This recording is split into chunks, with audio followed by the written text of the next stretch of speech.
Morning सर्वांना। तर आज सकाळ सकाळ माझं कपाट आवरायला काढलंय मी, कारण आता नवरात्र झालं, दिवाळी दसरा झाला, सगळं निवांत झालंय, म्हणलं कपाट आवरायला काढावा। कारण दिवाळी दसऱ्यामध्ये ना आपल्याला एवढे काम असतात ना, ती साडी घाई गडबडीमध्ये घ्यायची, ड्रेस घ्यायचा, आणि मग ते काय होतं, कपडे थोडेफार अस्तव्यस्त होतात। तसे एरवी नाही होत बरं का, पण असं जास्त कामाच्या घाई गडबडीमध्ये होतातच।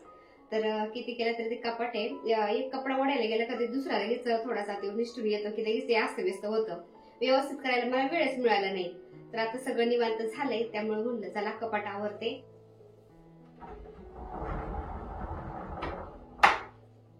तर हे पहा, हे माझ्या साड्या आहेत, इथं एवढ्या साड्या लावलेल्या आहेत, इथं खाली पण आहेत, आणि फौजी साहेबांच्या कपाटामध्ये पण काही साड्या ठेवलेल्या आहेत बरं का। माझं कपाट मला म्हणजे कमी पडलंय, फौजी साहेबांचे कपडे थोडेसे असतात ना, त्यामुळे त्यांच्या कपाटात मी थोड्याशा साड्या ठेवलेल्या आहेत। तर याच्यातल्या बऱ्याचशा साड्या त्यांच्या कपाटात ठेवावं लागतं ना, आता त्यांचं कपाट पण थोडंसं अस्तव्यस्त झालंयच आहे, ते पण नीट करते मी आता, आणि माझे कपडे थोडेसे तिकडे ठेवते। खाली पण थोडंसं गडबड झालेली साड्यांची। कपाटामध्ये एवढा सगळा राडा पाहून मग काय, बांधला केसांचा आंबाडा, खोचला पदर आणि लागले कामाला। तर सकाळ होती तरी पण रूम मध्ये एकदम अंधार अंधार वाटत होता, कारण 2-3 दिवसापासून एवढा आभाळ येतय ना, दिवसा पण अंधार वाटतोय। आता सगळं कपाट आहे ना मला झटकून पुसून काढायचं होतं, त्यामुळे म्हणलं कपाटातल्या साड्या कपडे सगळं मी बेडवर काढून ठेवते, आणि कपाट मग झटकून पुसून झालं की पुन्हा मग कपड्यांच्या घड्या घालून व्यवस्थित जिथल्या तिथं सिक्वेन्स वाईज ठेवून देते। आता डोक्यामध्ये थोडासा वेगळा विचार चालू होता की ह्या कपाटामध्ये आपण सगळ्या साड्या, blouse, petticoat, dress, T shirt सगळं एकाच कपाटामध्ये ठेवलेलं आहे ना, त्यामुळे काय होतं, थोडे दिवस ते एकदम व्यवस्थित जिथल्या तिथं राहतं, पण थोड्या दिवसांनी ते सगळं एकत्र व्हायला सुरुवात होती, आणि मग ते काही सुचत नाही, आणि कपडे पण सापडत नाही। त्यामुळे म्हणलं जरा आता थोडंसं वेगळी कपड्यांची सेटिंग करावा। आजकाल आहे ना मी ड्रेस कमी घालते, पण साड्या जास्त घालते, त्यामुळे मी साड्याच जास्त घेते। तर म्हणलं हे कपाट आहे ना पूर्ण सगळं साड्या, पेटिकोट आणि ब्लाऊज साठीच करावा। बाकीचं जे ड्रेस आहेत ना ते फौजी साहेबांच्या कपाटामध्ये ठेवून देते, कारण फौजी साहेबांच्या कपाटामध्ये त्यांचे थोडेच कपडे आहेत ना, त्याच्यामध्ये भरपूर जागा राहते। आणि हे पहा, फौजी साहेबांच्या कपाटामध्ये ना कपडे कमी पण बाकीचा राडाच जास्त असतोय। त्यांना पण असं घरामध्ये कपाटात कुठं असं अस्तव्यस्त झालेलं अजिबात आवडत नाही, ते एकदम व्यवस्थित ठेवण्याचा प्रयत्न करतात। पण ते ड्युटीवरून आलेले असतात थकून ना, तर ते सामान मग तसंच कपाटामध्ये ठेवून देतात, आणि नंतर व्यवस्थित करण असं म्हणून ते मग तसंच राहून जातं। आणि कपडे धुतले ना, कपडे फोल्ड करून फौजी साहेबच ठेवत असते त्यांचे कपडे बरं का, ते मला अजिबात फोल्ड करायला लावत नाही। म्हणजे घरामध्ये ना आमचे सगळेच जिथे आपले कामं करण्याचा प्रयत्न करतात, मुलं पण मशीनला कपडे धुवायला टाकते, हाताने धुवायचे कपडे वेगळे टाकते मला धुण्यासाठी, आणि कपडे धुतलेले ते स्वतः सगळे काढून आणते, सगळे जिथे आपल्या कपाटामध्ये घड्या घालून ठेवते, मला अजिबात बाकीचं करायला लावत नाही बरं का। त्यामुळे ते फौजी साहेबांच्या कपाटाकडे माझं लक्ष जात नाही। आज मी उघडून बघितलं ना, थोडंसं अस्तव्यस्त झालेलं दिसलं मला, तर म्हणलं चला आता त्यांचं पण कपाट आवरते मी आज, आणि माझं पण आवरते, आणि माझ्या कपाटातले काही कपडे व्यवस्थित त्यांच्या कपाटामध्ये ठेवून देते, कारण माझ्या कपाटामध्ये जास्तच गजबज झाली होती। आणि हे पा, कपाटातून मी बाहेर कपडे काढले ना, तर ड्रेसमध्ये टी शर्ट, टी शर्टमध्ये ड्रेस असं झालं होतं, तर ते वेगवेगळं करून मी साईडला ठेवून दिलं, आणि माझं कपाट सगळं खाली करून घेतलं मी। त्यानंतर आता फौजी साहेबांचं कपाट पण खाली करते। आमच्या बेडच्या समोर छोटंसं काउंटर आहे ना, त्याच्यावरती मी जिमची बॅग ठेवली होती ना, तर फौजी साहेबांनी ती पण त्यांच्या कपाटामध्ये ठेवून दिली। त्यांना असं वरती राडा अजिबात आवडत नाही, त्यांना एकदम व्यवस्थित जिथल्या तिथं लागतं, तर ते सगळं मी बाहेर काढते म्हणलं। आणि कितीही कपाट लावलेलं असलं ना, तरी पण थोडीफार का होईना धूळ त्या कपाटात जातीच बरं का। आपण झाडून घेताना कानेकोपऱ्याला अशी धूळ जाऊन बसलेली होती, म्हणलं व्हॅक्यूम क्लिनरनी सगळी ती धूळ वडून घेते आणि कपड्यांनी पुसून घेते।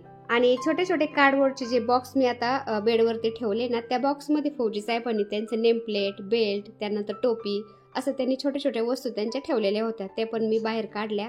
आता हे हँगरला लावलेले कपडे आहेत ना, सगळे धुतलेले, म्हणजे धुवून इस्त्री केलेले आहेत, हँगरला त्यांनी लावून दिलेत। पण ते कसं झालंय, जे फॉर्मल ड्रेस आणि ड्युटीवरचे ड्रेस आहेत ना, सगळे एकत्र लावलेले आहेत, त्याच्यामुळे ते थोडंसं गिचमिड वाटत होतं। तर म्हणलं आता जे ड्युटीवरचे ड्रेस आहेत ना ते एक साईडला लावते, आणि जे फॉर्मल ड्रेस आहेत ना ते एक साईडला लावते, म्हणजे ते दिसायलाही छान वाटतं नाही का। तर हे पहा, हँगरला लावलेले कपडे मी थोडेसे व्यवस्थित लावलेत ना, तरी पण एकदम छान दिसायला लागलेत। आणि फौजी साहेबांच्या कपाटामध्ये काही मोकळे हँगर होते ना, ते घेतले मी, कारण जे मोकळे हँगर असतात ना ते लगेच मी घेऊन टाकते, कारण माझ्या साड्यांना ते कमीच पडत आहेत। आणि मग फौजी साहेब काय बोलतात, एक जरी हँगर मोकळा दिसला ना, लगेच मांजरीसारखी पळून घेऊन जाते, आणि मग मी इकडे शोधत बसतो। तर टेरेसवरती आपण जे स्टोरूम बनवलेलं आहे ना, त्या स्टोरूममध्ये मी हे व्हॅक्यूम क्लीनर ठेवून दिलं होतं, ते घेऊन आले आणि ते जोडून आता व्हॅक्यूम क्लीनरने मी कपाटाची साफसफाई करायला लागले. ते झटकून पुसून घेतलं असतं मी, पण मला आहे ना धुळीची ॲलर्जी ना, थोडी जरी धूळ नाका तोंडात गेली ना लगेच शिंका चालू झाल्या की त्या बंदच होत नाही. त्यामुळं मी आधी व्हॅक्यूम क्लीनरने सगळी धूळ वडून घेते आणि त्यानंतर मग ओल्या कपड्यांनी पुसून घेते.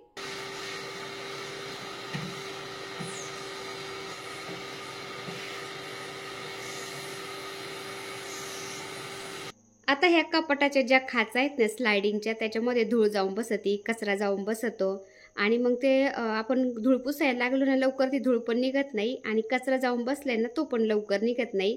एखाद्या ब्रशनी मग ते आपल्याला काढावं लागतं, मग निघतं बरं का. पण मला धुळीची ॲलर्जी असल्यामुळं आपण हे मोठं घर बांधलं, किचनमध्ये ट्रॉल्या बनवल्या ना, त्यावेळेसच विचार केला होता की ह्या ट्रॉल्या साफ करायला मला व्हॅक्यूम क्लीनर लागन किंवा धुळीची ॲलर्जी असल्यामुळं व्हॅक्यूम क्लीनर बरं पडतं आपल्या खिडक्यांच्यातली धूळ वगैरे काढायला. जास्त झटकायची गरज पडत नाही. त्यामुळं मी हे व्हॅक्यूम क्लीनर घेतलं होतं. तर बऱ्याचशा ताईंच्या कमेंट येत असतात की ताई तुम्ही व्हॅक्यूम क्लीनर कुठून घेतलं, काय त्याची लिंक द्या. तर ऑनलाईन नव्हतं घेतलं ताईंनो मी हे व्हॅक्यूम क्लीनर. तर फौजी साहेबांचे मित्र आहेत ना, त्यांचा भाऊ या व्हॅक्यूम क्लीनरच्या कंपनीमध्ये कामाला होता ना, तर त्यांच्याकडूनच आम्ही हे व्हॅक्यूम क्लीनर घेतलं होतं. त्याच्यामुळं ह्या व्हॅक्यूम क्लीनरची काही लिंक वगैरे नाहीये माझ्याकडे ताईंनो. आणि हे घर बांधलं त्यावेळेस आपलं युट्यूब पण नव्हतं बरं का. इथं राहायला आल्यानंतर 1 वर्षभराने मी चॅनल चालू केला. म्हणजे खरंच म्हणजे ही वास्तू आहे ना मला खूप लकी लागली. इथं राहायला आल्यापासून म्हणजे सगळं चांगलंच होत गेलं. त्यामुळंच तर असं म्हणतात आपलं वास्तू म्हणजे फक्त 4 भिंती नसतात, तर ते एक सुरक्षित, आरामदायक आणि सकारात्मक ऊर्जा देणारं ठिकाण असतं, जिथं प्रेम, जिव्हाळा आणि आपलेपणाची शिकवण दिली जाते. आपलं घर आहे ना असं एक ठिकाण आहे जिथं आपण जीवनातील आव्हानं पेलतो आणि आनंदी क्षणाचा अनुभव घेतो. घर हे कुटुंबाच्या भावना, प्रेम आणि कष्टांचं प्रतिबिंब असतं. ते एक फक्त निवारा नसतं, तर आयुष्याला अर्थ देणारं एक स्वप्न असतं. काहींना तर आयुष्यभर रात्रंदिवस कष्ट करावे लागतात, तेव्हा त्यांचं हे स्वप्न कुठं पूर्ण होतं, म्हणजे त्यांचं स्वतःचं घर होतं. मी कपाट साफ करत होते आणि बाहेर गाडीचा आवाज आला म्हणून मी कॅमेऱ्याकडे पाहिलं तर सागर आलेला होता. सागरने गेट खोललं. तर असं घरात बसून पण आपण बाहेर असं लक्ष ठेवू शकतो. त्यामुळे आमच्या हॉलमध्ये पण आणि आमच्या बेडरूममध्ये पण अशा टीव्ही लागलेल्या आहेत ना छोट्याल्या, त्याच्यावरती आम्ही कॅमेरे लावलेले आहेत. तर असं समजतं आपल्याला कोण आलंय कोण गेलंय नाही का. त्यामुळे आमच्या हॉलमध्ये पण एक मोठा टीव्ही ना त्याला पण आम्ही कॅमेरेस लावलेले आहेत आणि छोटा टीव्ही ना त्याला पण कॅमेरेस लावलेले आहेत. तर इथं बेडरूम मध्ये मी आपलं एडिटिंग वगैरे करत असले ना तरी पण मग मला दिसतं कोण आलंय कोण गेलंय बाहेरचं सगळं. तर सकाळी आकाश लवकरच गेला होता क्लासला, तो पण आला आणि आल्यानंतर मला म्हणतो काय करते आई. म्हणलं कपाट आवरायला काढलंय भाऊ. तर म्हणला मी सकाळी गेलो तेव्हा पण तू स्वयंपाक करत होती आणि अजून पण कामच करती. तर लहानपणी ना सागर आकाश दोघं पण मला मम्मीच म्हणायचे, पण आकाशला काय झालं काय माहित, तो मला 2-3 वर्षापासून आईच म्हणतो. आणि तो मला आई म्हणतो ना खरंच इतकं भारी वाटतं ना. आई शब्दात इतकं प्रेम आहे ना काय सांगायचं. तर त्याला लहानपणी अशीच कसं काय सवय लागली होती काय माहिती, मम्मी म्हणायची, पण त्याची सवय मोडली. आता तो मला आई म्हणतो, पण सागर अजून पण मम्मीच म्हणतो. तर आकाश आल्यानंतर त्यांनी कपडे चेंज केले, फ्रेश झाला आणि लगेच मला साड्या लावू लागत होता. मी त्याला हँगरला साड्या लावून देत होते आणि तो कपाटामध्ये लावून देत होता, कारण त्याची हाईट जास्त आहे ना. म्हणला तू छोटी ना, तुला कवर टाचावर करावं लागत यात, त्यामुळे मी तुला ते साड्या लावून देतो आता. तर पुढल्या वर्षी पोरं पुण्याला जाणार आहेत ना शिकायला. मला तर टेन्शन आले, मी कसं काय राहीन त्यांच्याशिवाय. एवढी सवय झालेली ना, म्हणजे लहानपणापासून 1 दिवस सुद्धा माझ्यापासून ते कधी लांब नाही. एखाद्याला जर ऍडमिट केलं ना दवाखान्यात लहानपणी, तर दुसरा पण माझ्या बरोबरच असायचा, कारण मी केडगावमध्ये दोघांना घेऊन राहायचे ना. त्यामुळे मग दोघं माझ्या बरोबरच राहायचे. दुखणं भाणं काही का असताना ते माझ्या बरोबरच होते.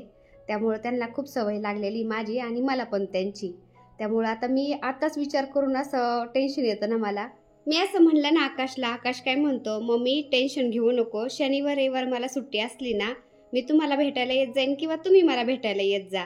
जवळ तरी म्हणला काय जास्त लांब नाहीये, तर असं बोलतो तो. आता इथं काय करत होते मी, ज्या सगळ्या सिल्कच्या साड्या आहेत ना त्या मी सगळ्या हँगरला लावत होते आणि ज्या काठापदराच्या साड्या आहेत ना त्या घड्या घालून ठेवणार होते.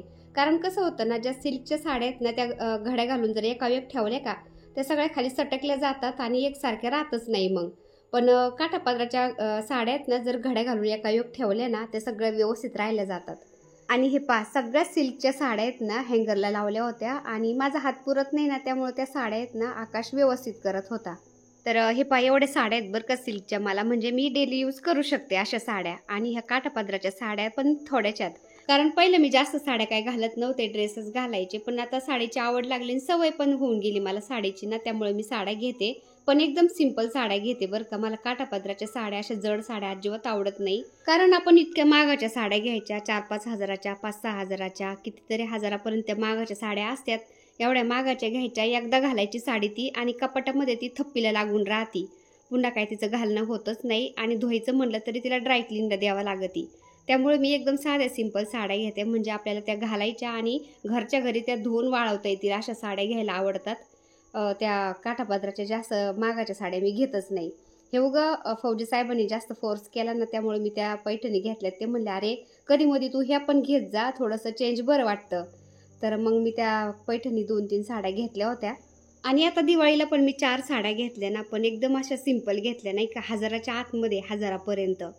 तर एकदम छान साड्या लागल्या, त्या पण मला खूप आवडल्या. आणि मी आता दिवाळीला साड्या घेतल्या होत्या ना, त्याचा रिव्ह्यू देते जरा तुम्हाला. कारण मला आहे ना ती नारायणपेठ एक घेतली होती मी आणि गडवाल एक घेतली होती बरं का. तर नारायणपेठचा आहे ना चिकू कलर होता आणि गडवालचा जरा जरा मेहंदी कलर होता ना.